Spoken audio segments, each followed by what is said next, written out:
सबसे बड़ा फितना सरकार फरमाते हैं औरतों का है। आई है ससुराल के बाद इनके बेहोशी न खत्म हुई, बोतल पर बोतल चढ़ी लेकिन बेहोश, और नैहर जी है टन। ऐसी औरतें मक्र करती हैं, मक्र। दवा कराते कराते आदमी परेशान। औरतों का मक्र बड़ा तगड़ा होता है। सरकार ने फरमाया मा तरक्तु मिन बादी फितना अशद्दु मिन फितनतिन निसाई औ कमा काल रसूलुल्लाह। सरकार फरमाते मैं अपने बाद कोई फितना ऐसा नहीं छोड़ा जो ज़्यादा सख्त हो औरतों की फितने से। औरतों का फितना बहुत बड़ा होगा। लिखा है किताब में, एक दफ़ा दावत इस्लामी वाले जाते रहे 5-6 ठोरे तबलीग करें।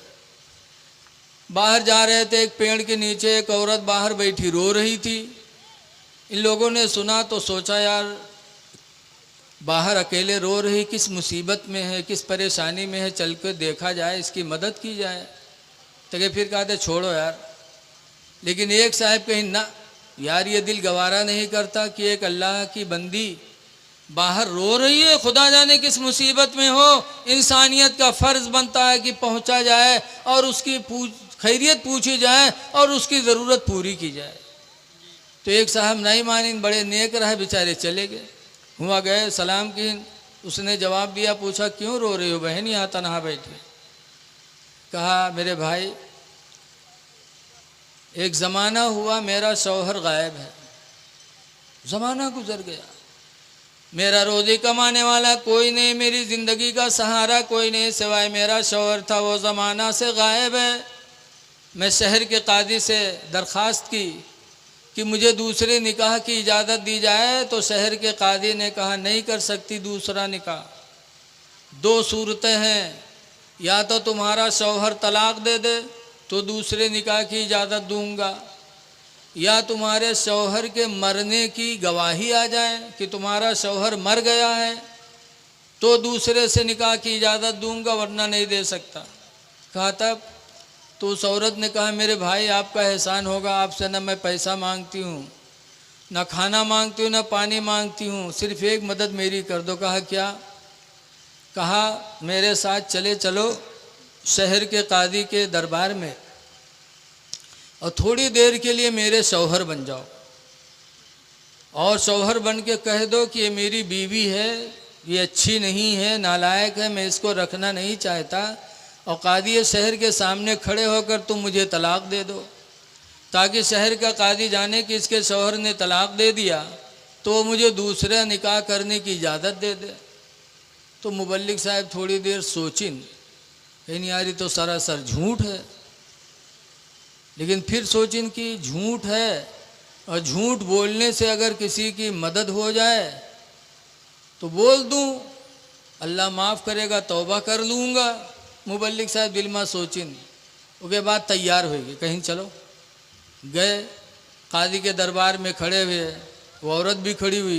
काजी साहब ने पूछा क्या मामला है?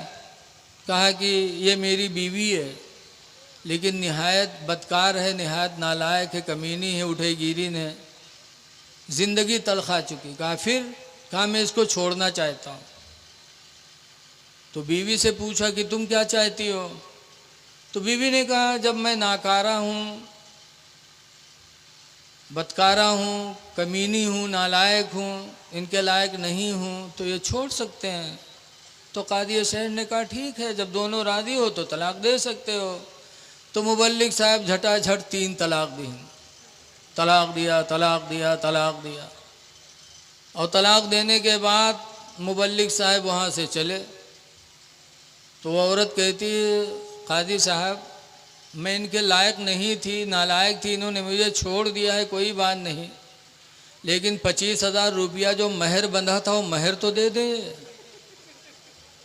अब मुबल्लिग साहब चौंके, पलटे। काजी साहब ने कहा भाई इसका महर दो 25,000।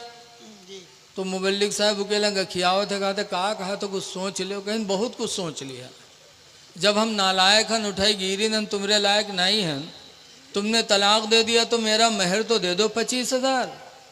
अब मुबल्लिग साहब बौरा बने ठाड़, सोचते हैं अगर कहता हूँ कि झूठ है सब कुछ तो 420 में बंद हुए। तो मुबल्लिग साहब ने कादी शहर से कहा, सर एक दिन की मोहलत दे दीजिए और मैं आपकी अदालत में ला के इसका मेहर दूंगा। कादी साहब ने इजाज़त दिया। गए मुबल्लिग साहब ज़मीन उमीन बेचिन और ज़मीन बेच के लाए। जब 25,000 रुपया दीन तब छुट्टी पहन। तो लिखते हैं कि औरतों का फितना बड़ा तगड़ा होता है, औरतों के फितने से बचना बहुत ज़रूरी है।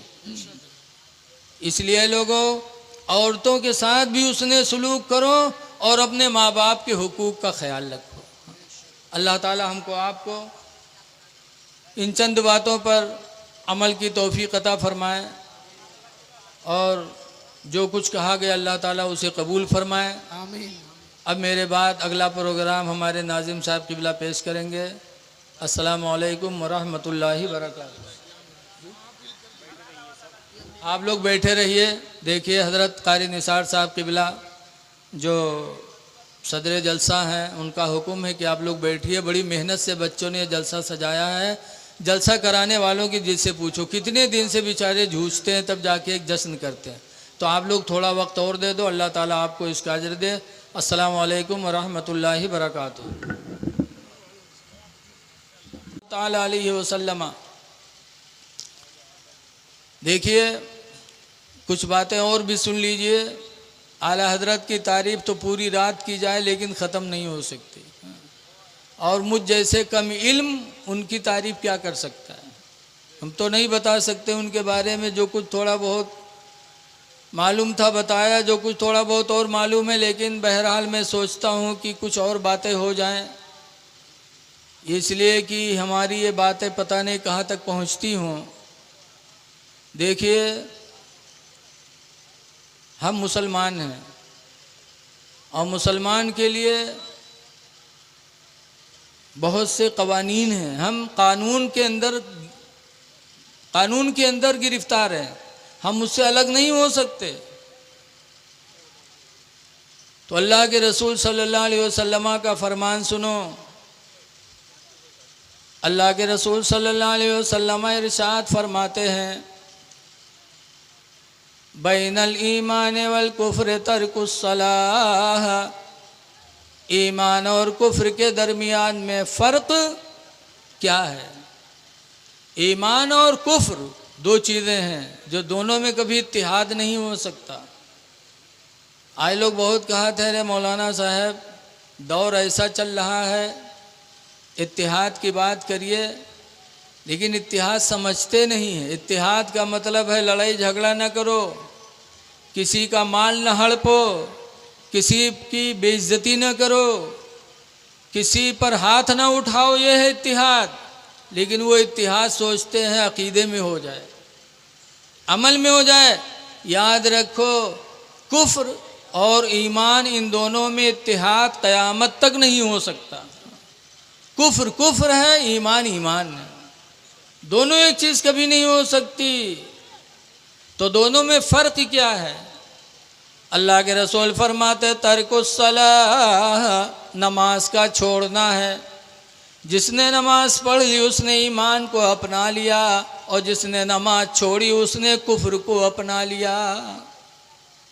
इसलिए लोगों, ज़रूरत है इस दौर में हमको आपको नमाज़ों की पाबंदी का। नमाज पढ़ो, बग़ैर नमाज के खुदा हमसे राज़ी नहीं हो सकता। मस्जिदों से मोहब्बत करो। हदीस पाक में नबी क़तादा क़ाला क़ाला रसूलुल्लाह, हज़रत अबू क़तादा से रवायत है, फरमाते अल्लाह के नबी ने इरशाद फरमाया, इज़ा रअयतुमुर रजुला, ऐ लोगो जब तुम ऐसे आदमी को देखो। कैसे आदमी को? यतआहदुल मस्जिदा, जो मस्जिद की देखभाल में लगा रहे, जो मस्जिद की देखभाल करता रहे। जब ऐसे आदमी को देखो तो दूर फरमाते हैं फशहदु लहू बिल ईमान, ऐ लोगो उसके ईमान के तुम लोग गवाही हो जाओ, गवाही बन जाओ कि ये ईमान वाला है, तभी अल्लाह के घर से लगाव रखे हुए। इसलिए मस्जिदों से लगाव रखो, आना जाना रखो। हदीस पाक में आया वफदुल्लाहि सलास, अल्लाह के 3 बंदे मेहमान हैं। अल्लाह के 3 लोग मेहमान होते हैं। 3 बंदे ऐसे जो खुदा के मेहमान हैं। नंबर 1 पर हुजूर फरमाते अल-हाज, जो हज करने वाला हाजी। हज एक ऐसा अमल है जिसमें बदनी भी ताकत, बदन की भी ताकत लगती है, माल भी लगता है। नमाज सिर्फ बदनी ताकत, जिस्म पर भारी पड़ती है, जिस्मानी ताकत। रोज़ा जिस्मानी ताकत, ज़कात माली ताकत। और हज एक ऐसा अमल है कि जिसमें दोनों चीज़ें शामिल हैं, जिस्मानी भी और माली भी। माल भी खर्च होता है हज में, और इंसान पर मेहनत भी पड़ती है। कभी खाने काबा का तवाफ, कभी सफ़ा मरवा के दरमियान दौड़ना, कभी मिना जाना, कभी अरफात जाना, कभी मुज़दलिफ़ा जाना, कभी रमिए जिमार करना। तो जिस्मानी मेहनत भी है और माल भी खर्च है वहाँ। तो हाजी खुदा का मेहमान है। अल्लाह तौफीक दे तो हज करो। हज़रत अली शेर खुदा ने फरमाया, जो माल होते हुए हज न करे, ख़तरा है कि वो यहूदी हो के दुनिया से न जाए। हो सकता है अल्लाह उसका ईमान छीन ले। इसलिए हाजी खुदा का मेहमान है। लिखा है एक हाजी खुद तो जन्नत में जाएगा, लेकिन क़यामत के दिन 400 लोगों को लेके जन्नत में जाएगा। लेकिन कौन हाजी? वो हाजी जो हज करने के बाद गुनाहों से बचते हैं, नमाज़ों की पाबंदी, किसी को तकलीफ़ नहीं देते। लेकिन कुछ हाजी तो ऐसे हैं कि हज करे से पहले ठीक रहा था, और हज कह के आवत है तो पाजी हो जाता। जोते जी हैं खेत तो दूसरे की मेढ़ कटी है, नाली बनाई है तो दूसरे लंग खुदी है, पैसा ले लेंगे देंगे नहीं। ऐसे हाजी बदनसीब होते हैं। बहुत हाजी हैं। हमने पढ़ा है दिल्ली की जामे मस्जिद थी, एक आंधा बेचारा भीख मांगने के लिए कटोरा लेके गवा, दरवाजा पर रख दी। नमाजी नमाज पढ़ रहा, जब नमाज पढ़ के निकले लागे तो अंधवा मांगे लागे अल्लाह के नाम पर, अल्लाह के नाम पर। तो बेचारे निकले ठन्नी चवन्नी डारे चले जाए, खन्न खन्न बोले कटोरवा तो दुआ दे अल्लाह भला करे, अल्लाह भला करे। अत्ते में एक नमाजी निकले तो बजाय डाले के जो उन कटोरम रहे उसका बटोरे ही ला गया, पंजम भरे ही ला गया। अंधरवा जान का कोनो उठाए लिए जाते कहा, बंधरवा झट से गट्टा पकड़ लिए, कहे से हाजी भैया छोड़ दो, ये हाजी भैया न ले जाओ, बहुत गरीब है, हाजी भैया न ले जाओ। तो चौंके कहीं ना ये अंधरा कस के जान गया कि हम हाजी हैं और हाजी रहे हुए। तो कहीं तू कैसे जाने रहे कि हम हाजी हैं? तो अंधरवा कहा ते हाजी भैया अत्ता लटा काम हाजी के अलावा कोई न करे भैया, छोड़ दे। अत्ता लटा काम हाजी के अलावा कोई न करे भैया, छोड़ दे। बताओ आज हाजी हो करके इतना गलत काम। हाजी खुदा का मेहमान है, उसका दर्जा बहुत बुलंद है। दूसरे नंबर पर फरमाया गया अवल मोतमीरो, और उम्रा करने वाला भी खुदा का मेहमान है। तीसरे नंबर पर फरमाया गया वल मुजाहिदु फी सबीलिल्लाह, अल्लाह की राह में जिहाद करने वाला भी खुदा का मेहमान है। लेकिन अब जिहाद कहाँ है? अब आप सोचिए अब कहाँ जिहाद करे जी, किका मारी किका मार डाली। लेकिन ऐ लोगों, जिहाद की तारीफ मेरे नबी ने फरमाई है। जिहाद इसी को नहीं कहते कि आप निकल जाओ मारो मर जाओ। जिहाद की तारीफ हदीस में मेरे नबी ने फरमाई अल इसबागु अलल इसबागुल वज़ू अलल मुकारिह, मुकम्मल वज़ू बनाना सख्त तकलीफ़ के वक्त, कि सख्त ठंडक हो, पानी छूने का दिल न चाहे, ऐसे मौसम में मुकम्मल वज़ू बनाना। इसबागुल वज़ू अलल मुकारिह, सख्त ठंडक में मुकम्मल वज़ू बनाना। और दूसरे नंबर पर फरमाया व कसरतुल खुता इलल मसाजिद, और मस्जिदों की तरफ ज़्यादा कदमों से जाना। जितनी दूर हो मस्जिद जमात न छोड़ो कि हम दूर हैं कहाँ जाएं।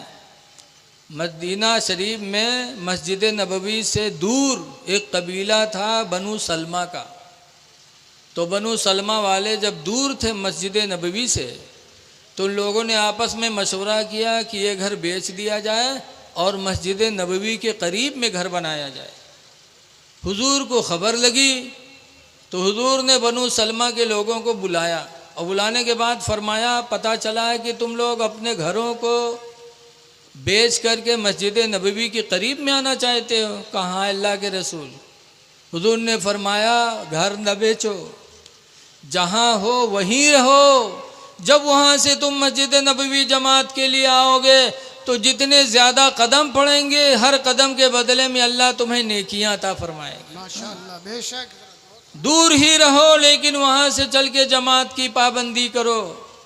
हुजूर फरमाते, कसरतुल खुता इलल मसाजिद, मस्जिदों की तरफ ज़्यादा कदमों से जाना। व इंतज़ारुस सलाति बादस सलाह, और एक नमाज के बाद दूसरी नमाज का इंतज़ार करना।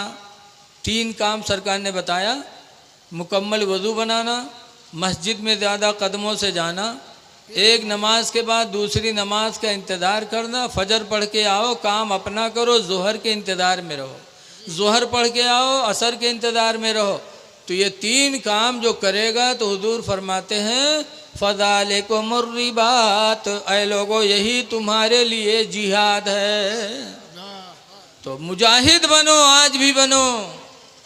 इसलिए लोगों नमाज़ों की पाबंदी करो।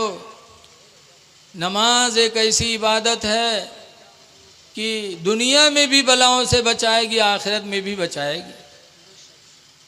लेकिन याद रखो, नमाज 2 नेकियां ऐसी हैं कि हुजूर ने हर मोड़ पर सहाबा को बताया है।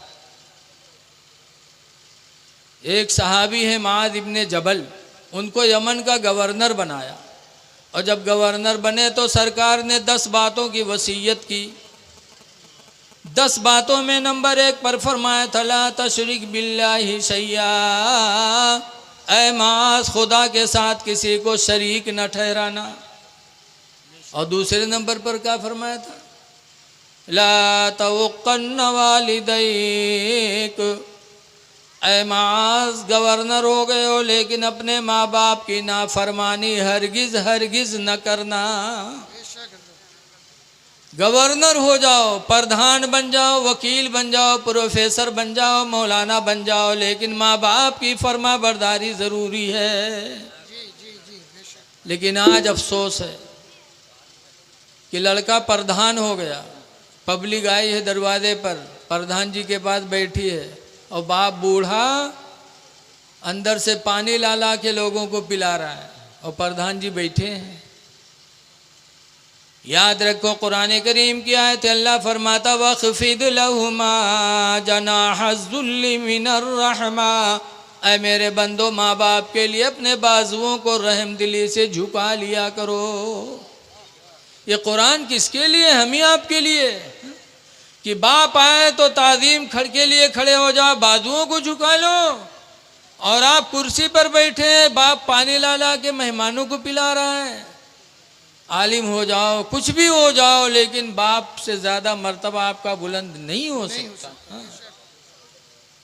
इसीलिए एक हदीस में मैंने पढ़ा है कि लड़का मुसलमान हो और बाप हिंदू हो, और हिंदू बाप मस्जिद मंदिर पूजा करने जाए, और पूजा करके जब पलटे, अगर बाप बूढ़ा है, चलने में कमज़ोरी है, तो मुसलमान औलाद के लिए अल्लाह के रसूल का हुक्म है कि अपने बाप का सहारा बन जाए, मदद करो, अपने बाप को कंधों पे बिठा लो, हाथ पकड़ के टेका लाओ।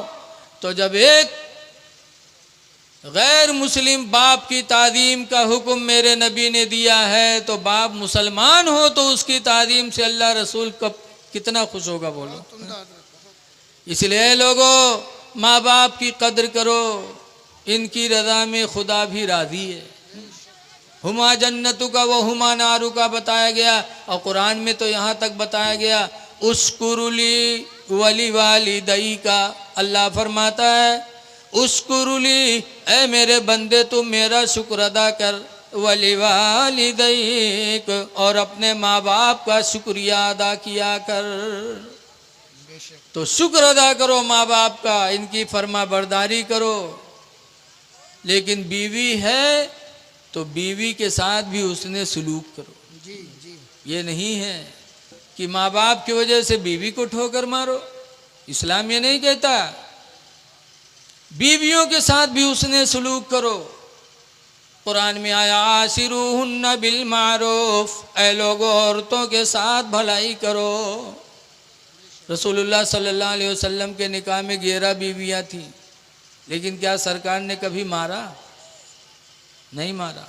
पूछा था सरकार की बीवियों से लोगों ने, या निसान नबी ज़रबकुन्ना रसूलुल्लाही, ऐ नबी की बीवियों ये बताओ क्या रसूलुल्लाह ने तुम लोगों को कभी मारा? कुलना मा ज़रबना रसूलुल्लाही शय्यन क़त्तु बियदिही, हुजूर की बीवियों ने कहा था कि अल्लाह के रसूल ने हम लोगों को कभी किसी चीज़ से नहीं मारा। तो मारो ना, बीवियों के साथ उसने सलूक करो, लेकिन इनके मकर से होशियार रहो। इनका मकर बहुत तगड़ा है। सरकार ने फरमाया मा तरकतु मिन बादी, मैंने अपने बाद कोई फितना ऐसा नहीं छोड़ा जो औरतों के फितना से कम हो। मेरे बाद तुमको दीन की दौलत आलिमों से मिलेगी। लेकिन आज जहाँ देखो होटल पर आलिमन के बुराई होते, गैरू गैरू नथुन के कोई मामला नहीं, मौलवी मौलाना के पीछे लोग पड़े हैं।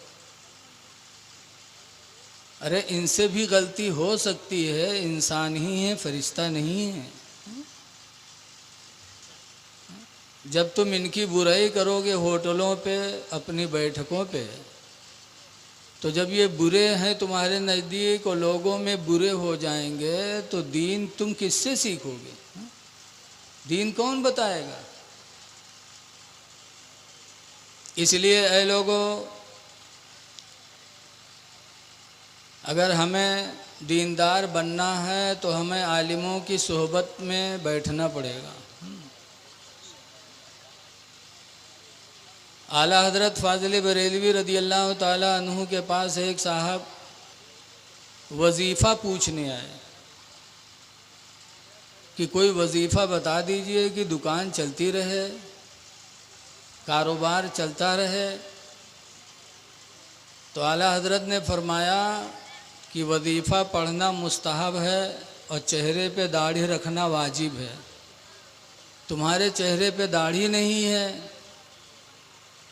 तो वाजिब के बग़ैर नफ़ल अल्लाह कबूल कहाँ करेगा? पहले चेहरे पे दाढ़ी रखाओ, फिर वजीफ़ा पूछो, तो तुम्हारा वजीफ़ा बारगाह मौला में कबूल होगा। चले गए, कुछ दिन के बाद फिर आए, दाढ़ी चेहरे पे सजी हुई। तो आला हज़रत फरमाते हाँ, वाजिब पर तुमने अमल कर लिया, अब तुम मुस्तहब जब करोगे तो अल्लाह उसे कबूल करेगा। आलिमों की सोहबत में जाने के बाद आदमी को दीन की दौलत मिलती है,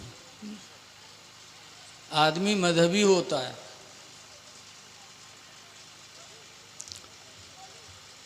आला हज़रत के यहाँ एक साहब तावीज़ बनवाने गए और मिठाई का डब्बा बहुत बेहतरीन लेके गए। तो हज़रत को दिया तो हज़रत ने तोहफ़ा समझ के कबूल फरमा लिया। तोहफ़ा को कबूल करना भी मेरे नबी की सुन्नत है। कबूल कर लिया, अंदर भिजवा दिया। बैठे हो, कैसे आना हुआ? बस आपकी ज़ियारत के लिए आए हैं, आपसे मिलने आए हैं। थोड़ी देर बैठे रहे, कुछ नहीं बोले। फिर आला हज़रत फरमाते हैं कुछ बोलो ना। आज तो मेहमान आता है तो हम लोग अपने कारोबार में लगे रहते हैं, ये भी सुन्नत नबवी के ख़िलाफ़ है। मेहमान आए तो उससे खैरियत पूछो, उसके पास बैठो अपना काम छोड़ करके।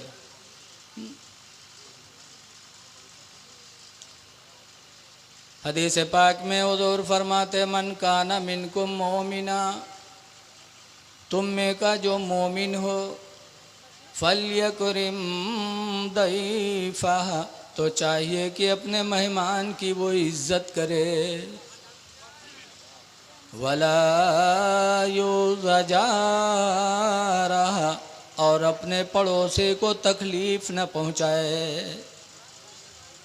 इस हदीस में मोमिन की दो निशानी बताई गई। पहली निशानी मुसलमान की है कि अपने मेहमान की इज्जत करे, और दूसरी पहचान है कि अपने पड़ोसी को तकलीफ़ न पहुँचाए। आला हज़रत इमाम अहले सुन्नत रज़ी अल्लाह अन्हु बार बार उनसे पूछते हैं, मेरे भाई कुछ बोलो, कुछ अपनी खैरियत सुनाओ, कोई परेशानी हो तो बताओ। तो उन्होंने कहा कि हुजूर आपसे एक तावीज़ लेने आया हूँ, परेशानी है, मुसीबतें हैं, एक तावीज़ दे दीजिए, तावीज़ लेने आया हूँ। आला हज़रत ने तावीज़ बना के दिया। उसके बाद घर में गए और वो मिठाई का डब्बा लेकर आए और कहा इसे ले जाओ, तावीज़ की उजरत यहाँ नहीं ली जाती।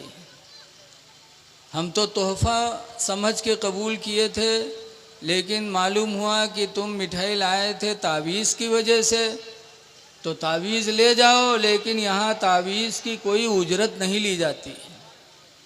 आला हज़रत इमाम अहले सुन्नत ने वापस कर दिया। आलिम की सोहबत में जाओगे तो कुछ न कुछ तुमको मिलेगा ज़रूर, लेकिन आज लोग आलिमों को गिरी निगाह से देखते हैं। बहुत से तो कहते हैं कहाँ पढ़ाई लिखा है यार, मौलवी आना 7-8 हज़ार रुपये हैं, लेकिन ये नहीं जानते कि तुम्हें जो रोज़ी मिलती है वो इन्हीं की बरकत से मिलती है। बारिशें होती हैं हम पर तुम पर तो इन्हीं की वजह से।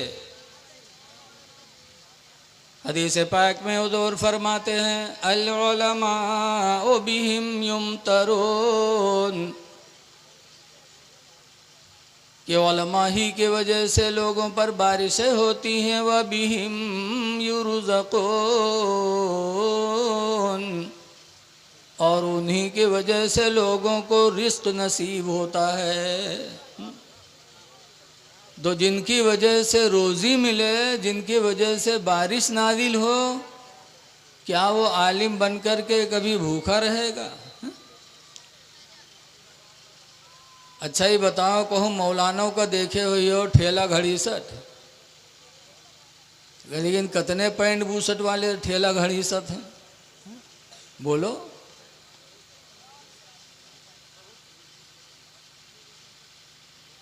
गरीबी और मालदारी ये मिन जानिब इलाही होती। ये इस पे नहीं है कि हम अंग्रेज़ी पढ़ेंगे, कॉलेज में रहेंगे तो हम मालदार हो जाएंगे, मौलवियाना पढ़ेंगे गरीब हो जाएंगे। आज अल्लाह का शुक्र है कि हम में तुम में भी बाज़ मौलवी ऐसे हैं जिनको अल्लाह ताला ने बहुत नवाजा। तो ये सोच कर कभी इल्म दीन से पीछे नहीं रहना चाहिए।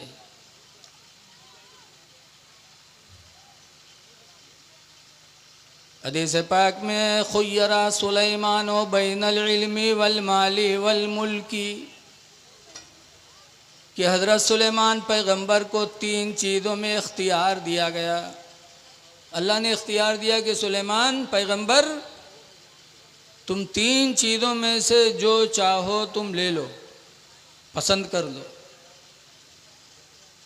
खुय्यरा सुलेमान बैनल इल्मी वल माली वल मुल्की, कि सुलेमान अलैहिस्सलाम इल्म और माल और बादशाहत तीनों के बीच में उन्हें इख्तियार दिया गया कि चाहो तो इल्म ले लो, चाहो तो माल ले लो, और चाहो तो बादशाहत ले लो, जो तुम चाहो मैं तुम्हें दे दूं। अल्लाह तो मालिकुल मुल्क है, अल्लाह जिसे जो चाहे अता फरमा दे। बोलो भाई। जब 3 चीज़ों में इख्तियार दिया गया सुलेमान पैगंबर को, तो उन्होंने क्या इख्तियार किया? हदीस पाक में फ़ख्तारा सुलेमानुल इल्मा, तो हज़रत सुलेमान पैगंबर ने इल्म दीन को पसंद फरमाया। बेशक, सुभान अल्लाह, सुभान अल्लाह। कहे परवरदिगार मुझे इल्म दे दे। क्या कहें? जब इल्म को पसंद किया, माल को पसंद न किया, सल्तनत को पसंद न किया, इल्म को पसंद किया सुलेमान अलैहिस्सलाम ने, तो हदीस पाक में फ़ऊतिया सुलेमानुल इल्म वल मुल्क, तो सुलेमान को इल्म भी दे दिया गया और सल्तनत भी दे दी गई। सुभान अल्लाह, सुभान अल्लाह। इल्म के वसीले से अल्लाह ने सुलेमान अलैहिस्सलाम को माल भी दे दिया, सल्तनत भी दे दी, और ऐसी सल्तनत अता फरमाई कि आज तो इंसानों के भी बादशाह होते हैं, लेकिन बादशाह होते हैं सामने तो आदमी बादशाह वाली करते, पीठ पीछे गाली देते। बोलो, दिल में हुकूमत नहीं, सिर्फ ज़ाहिर में। लेकिन सुलेमान अलैहिस्सलाम को अल्लाह ने इल्म की बरकत से वो बादशाहत अता फरमाई कि इंसानों की भी बादशाह, जिनों के भी बादशाह, चरिंद परिंद के बादशाह, हवाओं की भी बादशाह, जिन्नातों की भी बादशाह। इसीलिए फ़िलिस्तीन में जो बैतुल मुक़द्दस है, उसकी बुनियाद किसने डाली थी? हज़रत सुलेमान अलैहिस्सलाम के अब्बा हज़रत दाऊद अलैहिस्सलाम ने, और बनाना शुरू किया। और बनाते बनाते हज़रत दाऊद अलैहिस्सलाम की ज़िंदगी पूरी हो गई और बैतुल मुक़द्दस की तामीर पूरी न हुई। विसाल हो गया दाऊद अलैहिस्सलाम का। तो बड़े खुशनसीब बेटे थे सुलेमान पैगंबर अपने बाप के। उन्होंने कहा, या अल्लाह, मेरे बाप दाऊद पैगंबर ने कितनी अरमानों से मस्जिद की बुनियाद रखी थी बैतुल मुक़द्दस की, लेकिन ज़िंदगी ने साथ न दिया। मैं इस काम को इंशाअल्लाह मुकम्मल करूँगा, इसको बनवाऊँगा, ताकि मेरे बाप की दिल की तमन्नाएं पूरी हो जाएं। तो सुलेमान पैगंबर अलैहिस्सलाम जिन्नातों को हुक्म दिए, जिन्नात बनाने लगे, बड़े बड़े पत्थर ला के रखने लगे। हम तो गए नहीं हैं। हज़रत मुफ्ती हफीज़ुल्लाह नईमी साहब क़िबला से एक दफ़ा बातचीत होने लगी, तो उन्होंने बताया कि एक एक पत्थर कई टन के हैं, और जिन्नात उठा उठा के रखते थे, बनाते थे। हज़रत सुलेमान अलैहिस्सलाम डंडा लिए खड़े रहते थे और जिन्नात बनाते रहते थे। यहाँ तक कि मस्जिद बैतुल मुक़द्दस तो मुकम्मल न हुई, 1 साल का वक्त और था बनाने में, और हज़रत सुलेमान अलैहिस्सलाम की ज़िंदगी पूरी हो गई। मलकुल मौत आए, हज़रत सुलेमान अलैहिस्सलाम की रूह निकाल लिया। रूह निकल गई, लेकिन सुलेमान पैगंबर ऐसे खड़े रहे, आँखें खुली हैं, चेहरा बारौनक है, खड़े हैं, जिन्नात बना रहे हैं। 1 दिन गुजरा, 2 दिन गुजरा, हफ्ता गुजरा, महीना गुजरा, और सुलेमान अलैहिस्सलाम ऐसे खड़े हैं। यहाँ तक कि 1 साल गुजर गया, जब तक बैतुल मुक़द्दस की तामीर मुकम्मल न हुई, सुलेमान अलैहिस्सलाम ऐसे ही खड़े रहे। तो कह दो सुभान अल्लाह यार, कि अब घरे जाइए तब कहिए सुभान अल्लाह। हाँ? अरे कोई बात ऐसी हो जिसमें अल्लाह की कुदरत का ज़ुहूर हो, तो मुसलमान की शान है कि कह दे सुभान अल्लाह, अल्लाह पाक है, मतलब अल्लाह मजबूर नहीं है, जो चाहे करे हो। 1 साल तक ऐसे खड़े रहे, चेहरे पे कोई असर नहीं, कपड़ा गंदा नहीं, आँख खुली हुई है, ऐसे ही खड़े रहे जिन्नात जानिन की तो खड़े न है बनावा किन बेचारे। और जब बैतुल मुक़द्दस की तामीर पूरी हो गई तो दीमक उनके डंडे में लगी, डंडा दीमकों ने खाया, डंडा गिरा तो सुलेमान अलैहिस्सलाम की लाश ज़मीन पर आई। तब जिन्नातों ने गौर किया, कहा अरे इनका मरे तो साल गुजर गया और हम बड़े बेवकूफ़ निकले, हम लोग जानी तरह खड़े हैं इसे। अब गौर करो यहाँ पर कि लोग कहते हैं कि नबी भी बशर हैं, आम बशर मानते हैं।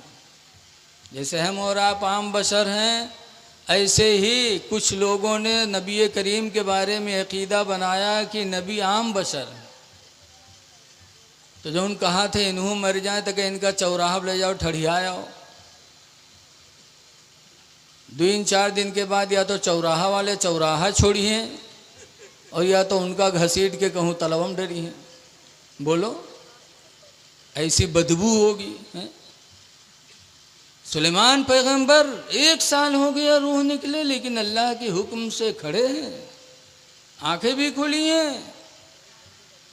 जब सुलेमान पैगंबर का कोई मुकाबला नहीं कर सकता तो इमामुल अंबिया का मुकाबला कौन कर सकता है? सुभान अल्लाह, सुभान अल्लाह। कौन कर सकता? आला हजरत इमाम अहले सुन्नत फरमाते हैं, खल्क से औलिया, औलिया से रसूल, वाह वाह वाह। खल्क से औलिया, औलिया से रसूल और रसूलों से आला हमारा नबी, और रसूलों से आला हमारा नबी। तो सुलेमान अलैहिस्सलाम को ये हुकूमत मिली थी किसकी बरकत से? इल्म की बरकत से। आज लोग प्लेन उड़ती है, प्लेन 500 लोगों को लेकर के, सामान को लेकर के, और खुद प्लेन कई कुंटल के अल्लाह है जाने, और फिजा में उड़ती है। तो लोग कहते हैं देखो अंग्रेज़ों साइंस वालों का कमाल देखो, तरक्की देखो। है तो कमाल तरक्की ज़रूर, लेकिन ये वो काम है जिसको बहुत पहले अल्लाह के नबी सुलेमान पैगंबर ने दिखा दिया। अच्छा ये बताओ, प्लेन उड़त है तो वहाँ पेट्रोल पड़त है, हवाई और ड्राइवर भी राहत है, इंजनों है उसके अंदर। बोलो सब कुछ है कि नहीं है? पेट्रोल ख़त्म हो जाए तो मामला सब खत्म, और इंजन गड़बड़ा जाए तो सब खत्म, और कहूँ ड्राइवर बौखलाए जाए तो हूँ सब खत्म। बोलो है कि नहीं है? इस पे हम लोग कहते हैं कि साइंस वालों ने बड़ा कमाल दिखा दिया। और सुलेमान पैगंबर का सुनो, उनका एक तख्त था। कैसा तख्त था वो? 4x6 वाला नहीं कि 4 फुट चौड़ा और 6 फुट लंबा। हमरा तुम्हारा तख्त ऐसे होते हैं ना। 40 गज चौड़ा था सुलेमान पैगंबर का तख्त, लंबा भी उससे कहीं ज़्यादा। जब हज़रत सुलेमान अलैहिस्सलाम को जाना होता था कहीं, तो अपने खादिमों को उसी पे बिठाते थे, खुद बैठते थे और हवा को हुक्म देते थे, तो हवा सुलेमान अलैहिस्सलाम के तख्त को लेके उड़ने लगती थी। क्या कहने, सुभान अल्लाह, सुभान अल्लाह। ना पेट्रोल, ना इंजन, ना कोई ड्राइवर, सिर्फ सुलेमान अलैहिस्सलाम के हुक्म का इंतज़ार होता था। एक दफ़ा हज़रत सुलेमान अलैहिस्सलाम का तख्त उड़ते जा रहा था। सुलेमान अलैहिस्सलाम तशरीफ़ फरमा थे, उनके खुद्दाम भी मौजूद थे कि हज़रत सुलेमान अलैहिस्सलाम का तख्त उड़ते उड़ते मदीने के ऊपर से गुज़रा। जब मदीने के ऊपर से गुज़रा तो हज़रत सुलेमान अलैहिस्सलाम ने लोगों से फरमाया हादिही हिजरतो नबी आखिर ज़मान। ऐ लोगो देखो देखो, यही वो शहर है जहाँ आखिरी नबी मक्का से हिजरत करके मदीना आएंगे। वाह वाह वाह, सुभान अल्लाह सुभान अल्लाह। हादिही हिजरतो नबी आखिरी ज़मान, या आखिरी ज़माने के नबी की हिजरत गाह है। फतूबा लिमन इत्तबा लिमन आमन बिही वत्तबा।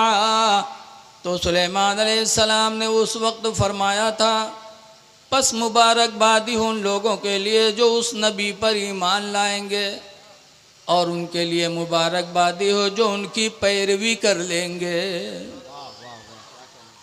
ऐ लोगो,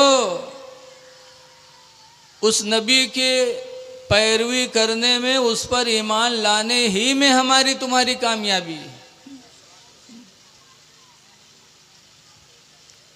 तो एक ज़माना पहले सुलेमान पैगंबर अलैहिस्सलाम ने तख्त को उड़ाया था। अल्लाह ताला ने उनको बादशाही अता फरमाई थी, किसकी बुनियाद पर?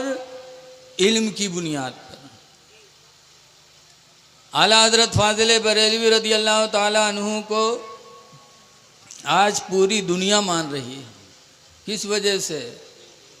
उनके खूबसूरत होने की वजह से या उनकी दौलत की वजह से? नहीं, आला हजरत को जो दुनिया मान रही है उनके इल्म की वजह से। वाह वाह, सुभान अल्लाह सुभान। 14 सदी के ना हजरत, 14 सदी से पहले 1200 में भी 1300 में भी ऐसा आलिम कोई पैदा नहीं हुआ था। 200 साल पहले भी आला हजरत से कोई पहले ऐसा आलिम नहीं पैदा हुआ था जिन्होंने 1400 किताबें लिखी। आज यहाँ दो एक किताब लिख लिए थे तो सबसे तकरीज लिखावत घूमत, तुमहू लिख दो इमा, तुमहू लिख दो इमा, तारीफ़ हमारी लिख दो। तकरीर मतलब कि हमारी तारीफ़ लिख दो कि बहुत काबिल है मौलाना, बहुत बढ़िया किताब लिखें। और उस आदमी की चारों तरफ शोहरत होती है जो एक दो किताब लिख दे। अगर स्टेज पर पहुंच जाए तो सबका उठना ज़रूरी है। अगर कोई नहीं उठा तो बहुत बड़ा गुस्ताख समझा जी कि इतने बड़े मौलाना है तो उठे नहीं रे। अब आला हजरत ने एक दो नहीं 1400 किताबें लिखी।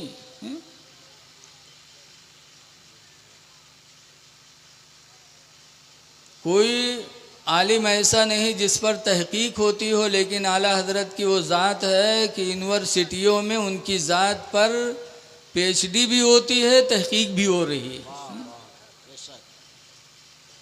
कोई आलिम ऐसा आपको नहीं मिलेगा। आला हजरत इमाम अहले सुन्नत रदी अल्लाह ताला अन्हु बचपन से वली थे। एक मर्तबा आला हजरत जा रहे थे, बहुत छोटे थे, इतना छोटे रहा है कि नीचे वाला नियकर नहीं रहा है, कुर्ता पहने थे, बहुत बचपने की बात है। एक ताइफा गुजरी रिंडी, आला हजरत की जैसे निगाह पड़ी, बफट से कुर्ता उठा के आँखों को ढक लिया। आँखों को तो ढका और नीचे वाला सामान सब खुल गया। तो वो ताइफा कहती है, अरे बड़े मियाँ, जिसको छुपाना चाहिए था उसको खोल दिया और जो छुपाना नहीं था उसको तुमने छुपा लिया। तो आला हजरत फरमाते हैं कि वो गलती जब करेगा जब ये खुली रहेगी, जब आँख खुली होगी तब उसका काम बढ़ेगा आगे, और जब आँख ही बंद होगी तो उसका काम खत्म। बोलो क्या ज़हानत थी आला हजरत फ़ाज़िल बरेलवी की बचपन में। अब आज हम लोग दाढ़ी रखाए हैं, बुढ़ाए गए हैं, लेकिन कोनो मेहरबा गुजरी तो टकटकी बांध के देखे कि है जी, जब तक वो हट न जाए दीवार के आड़े में तब तक बाहर है। धीरे धीरे कोई देख ली तो यहाँ तक फिर बाहर है। आज हम बूढ़े हो गए लेकिन हमारा नफ्स हम पर गालिब है। अब आला हजरत बचपन में थे लेकिन अल्हम्दुलिल्लाह नफ्स पर आला हजरत गालिब थे, नफ्स उन पर गालिब नहीं था। सुभान अल्लाह।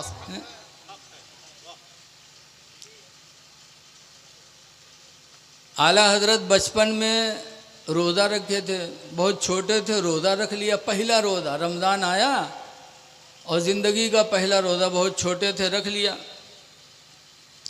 लड़का जब अच्छा काम करता है तो माँ बाप को खुशी होती है, बोलो होती कि नहीं होती। अब आला हजरत के माँ बाप, आला हजरत के अब्बा मौलाना नकी अली ख़ां बहुत बड़े आलिम, रईसुल मुतकल्लिमीन थे वो। हम जैसे नहीं, हम लोग तो तनके में ही बौराने घूमे थे, वो रईसुल मुतकल्लिमीन थे। और उनके दादा रज़ा अली ख़ां वो भी बहुत बड़े आलिम थे, और आलिम के साथ साथ बहुत बड़ी गवर्नमेंट के बहुत बड़े ओहदे पर थे। और उनसे बड़े हाफिज़ नाजिम साहब, आज हमारे स्टेज पर भी मौलाना नाजिम साहब तशरीफ़ फरमा।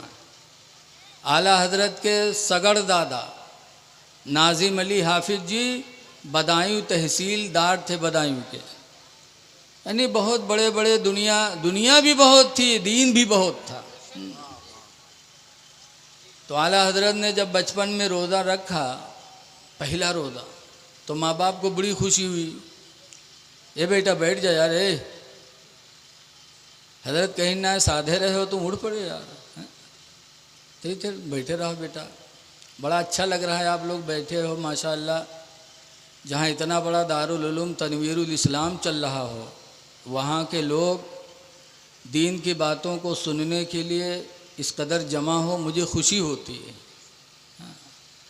बिलाशुबह दारुल उलूम तनवीरुल इस्लाम की भी तरबियत का नतीजा है कि आज आप लोगों के अंदर दीनी जज्बा और आला हजरत की मोहब्बत मौजूद है। बचपन में रोज़ा रख लिया, उनके अब्बा को बड़ी खुशी हुई, इतनी खुशी हुई कि बरेली में दावत बांट दिया कि आज मेरे बच्चे अहमद रज़ा ने पहला रोज़ा रखा है। उस खुशी में पूरी बरेली वालों की इफ्तार की दावत मेरे घर पे ऐलान हो गया। बरेली में तैयारी हो रही इधर, और ज़ोहर का वक्त आया तो आला हजरत की होठें सूख गई, चेहरा गमगीन, बचपना था, उदासी की कैफियत छा गई चेहरे पे। तो एक बाप को अपनी औलाद से कितनी मोहब्बत होती है, बोलो, लेकिन बाप औलाद नहीं सोचता। आज बच्चे को हाथ में लेके लुकमा खिलाया जाता है, छोटे बच्चे जब होते हैं तो नहीं खाते, तो बाप माँ खिलाते कि नहीं खिलाते हैं? और जब वो बड़े होते हैं तो जब तक बिहाव न हो तब तक तो ठीक है अब्बा अब्बा, और जहाँ किस्मत जहाँ आई और काने में फूकिन कि बुढ़िया बुढ़वा के पीछे कब तक लगे रही हो, बस किस्मत जहाँ लेके ठिकाने हुई गए। अब अब्बा अम्मा से कोई मतलब नहीं। हाँ कब मतलब हुई, जब बनाएंगे खाएंगे, बाप से कोई मतलब नहीं। जब बाप के इंतकाल का वक्त आएगा, डॉक्टर जवाब दे देंगे, तब ले जाइए चिम्मच से दूध पिलाइए। अरे बेगैरत कहीं के, बाप का दिल जला रहे हो। जब बाप खाने के लायक था तब तुमने तवज्जो नहीं किया। माँ बाप खाने के लायक थे, जब सब चीज़ हजम थी पेट में, तब तुमने नहीं खिलाया, नहीं सोचा। और आखिरी टाइम है जब पानी नहीं जा रहा है तो तुम मुंह में दूध डाल रहे हो। बाप का दिल नहीं जला रहे हो तो क्या कर रहे हो तुम? बड़ा अफसोस होता है जब माँ बाप की बेकदरी औलादें करती है। लोगों, जिसके माँ बाप सलामत हों उनकी उम्र में दुआएं मांगो कि अल्लाह उनकी उम्र बढ़ाए, उनकी कदर करो। बहरहाल बरेली में दावत बढ़ गई, और जब दोपहर का वक्त आया, आला हजरत परेशान, तो आला हजरत के अब्बा मौलाना नकी अली ख़ां अलैहि रहमत व रिज़वान खीर का एक प्याली लाए, एक प्याली खीर लाए और कमरे में रखा। उसके बाद आला हजरत को उठा ले गए, कमरे में लेके गए, पानी रखा और दरवाज़ा खिड़की बंद कर दिया। कहा बेटा हालत तुम्हारी नाजुक है, खीर खा लो, पानी पी लो। तो आला हजरत फरमाते हैं अब्बा मैं तो रोज़ा से हूँ, तो उनके अब्बा ने कहा, अरे बेटा बच्चों का रोज़ा ऐसे ही होता है, खा लो, खाओ, मैंने खिड़की बंद कर दिया, दरवाज़ा बंद कर दिया है, कोई देख नहीं रहा, बेटा खा लो। तो आला हज़रत फरमाते हैं, अब्बा कोई देख नहीं रहा है, क्या मैंने बरेली वालों की रज़ा के लिए रोज़ा रखा है? बरेली वालों के लिए रोज़ा रखा है कि देख नहीं रहे हैं, खा लें? अब्बा मैंने तो उस खुदा के लिए रोज़ा रखा है जो बंद कमरे में भी देखता है। वाह वाह वाह, सुभान अल्लाह सुभान अल्लाह। आला हज़रत ने रोज़ा नहीं तोड़ा। ये तकवा था आला हज़रत का बचपन में, तो जवानी और बुढ़ापे का आलम क्या रहा होगा। हाँ? शुरू ही से मुत्तकी थे, परहेजगार थे। आज आला हज़रत को हम लोगों ने वैसे नहीं माना है, वैसे नहीं माना है आला हज़रत को। आला हज़रत की ज़िंदगी के एक एक लम्हे हमारे तुम्हारे लिए नमूने अमल। तो जिन लोगों ने उर्स कराया है, यकीनन ये वफ़ादार लोग हैं, बड़े बावफ़ा हैं, इसलिए कि आला हज़रत का एहसान हम लोगों पर बहुत है। बेमिसाल उनकी बातें हैं, आप लोगों ने बहुत सुना होगा। हदीस पाक में है, हुज़ूर फरमाते हैं, मल्लम यश्कुरिन्नास, जो किसी इंसान का शुक्र अदा नहीं कर सकता, लम यश्कुरिल्लाह, तो अल्लाह का भी शुक्र अदा नहीं कर सकता। क्यों? इंसान का किसी पर एहसान उसी की हैसियत से, एक गिलास पानी दे देगा, खाना खिला दे देगा, 1500 रुपया दे देगा, तो हदीस में उसका भी शुक्र अदा करो। जो तुमको एक गिलास पानी पिला दे उसका भी शुक्र अदा करो, जो खाना खिला उसका भी शुक्र अदा करो। तो जब एक इंसान का शुक्र अदा नहीं कर सकता इंसान, तो अल्लाह का एहसान तो बेशुमार है, उसका हम शुक्र कब अदा कर सकते। तो आला हज़रत फ़ाज़िल बरेलवी रज़ी अल्लाह ताला अन्हु ने हमें बद मज़हबों से बचाया, हमारे ईमान की हिफाजत फरमाई। आला हज़रत न होते तो हो सकता है कि हमारे ईमान महफूज न रह जाते, इसलिए उनका एहसान हमें मानना है और उसका शुक्र अदा करना है। आलिमों की बुराई न करो, आलिमों से मोहब्बत करो। गौसे आदम दस्तगीर डॉक्टर इकबाल ने कहा था, डॉक्टर इकबाल बड़े ज़हीन और मुफक्किर इंसान गुजरे हैं। उन्होंने कहा था, अगर शरीयत में इमाम अबू हनीफ़ा का कोई मज़हर देखना है तो आला हज़रत इमाम अहमद रज़ा को देख लो, और तरीक़त में गौसे आदम की अगर तरीक़त देखनी है तो इमाम अहमद रज़ा में देख लो। शरीयत और तरीक़त दोनों के समंदर थे आला हज़रत।